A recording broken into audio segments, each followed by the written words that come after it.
Today, we are diving deep into a book that, let's be honest, gets a lot of talk. It's been called everything from a masterpiece to a straight-up manual for manipulators. Of course, I'm talking about Robert Greene's The 48 Laws of Power.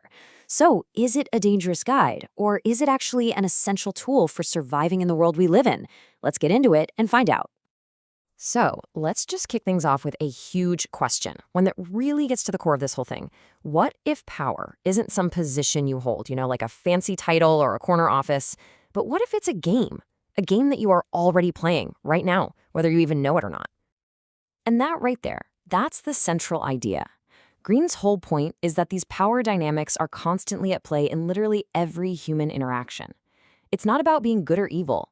He says it's an amoral social game, and it's got its own set of rules. The real key isn't just to play, it's to understand the hidden rules of psychology that, let's face it, other people are probably already using. Okay, so what are these unseen rules, actually? We're going to take a look at 3 of them, and we're starting with a law that pretty much goes against everything we're taught about being open and honest with people. Just let that one sink in for a second. We live in a world that's always talking about transparency, right? And this law says to do the exact opposite. So why would you do that? Well, here's the strategy behind it. If nobody knows what you're really trying to do, they can't get ready for it, they can't object to it, and they definitely can't try to stop you. You keep them totally off balance, maybe even send them down the wrong path with a few red herrings.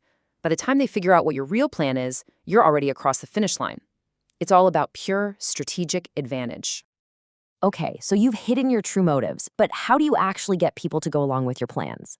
Well, this next law completely flips the script on how we usually think about persuasion.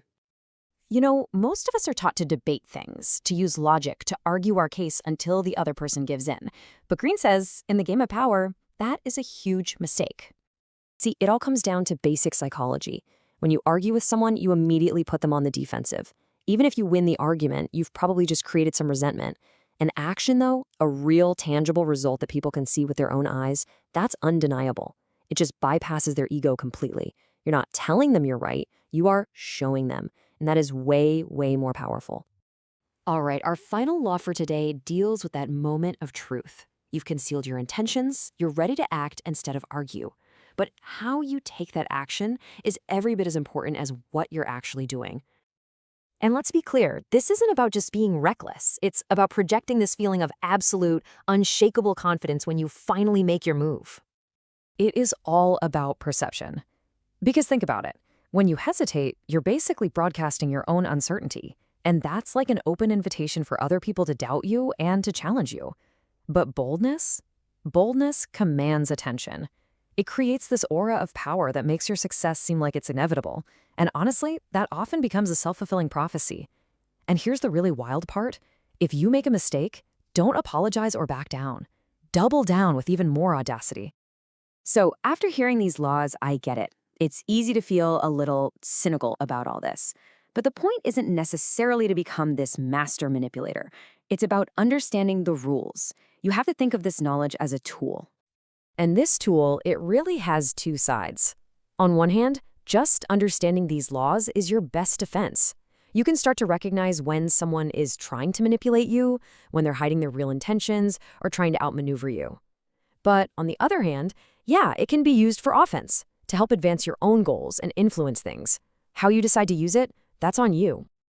And this, right here, is the ultimate takeaway. According to this way of thinking, the game of power is always, always being played. You can't just decide not to play. Ignoring it doesn't make you exempt from the game. It just makes you a pawn in someone else's. So the real goal of this knowledge is just awareness. It gives you the power to see what's happening and to make conscious, informed choices about your own moves. So I'll just leave you with this final thought. Now that you've had a little peek behind the curtain at these hidden rules, the choice is really yours. Are you going to use this knowledge to protect yourself, to advance your own ambitions, or will the simple act of understanding the game forever change how you see every single interaction from now on?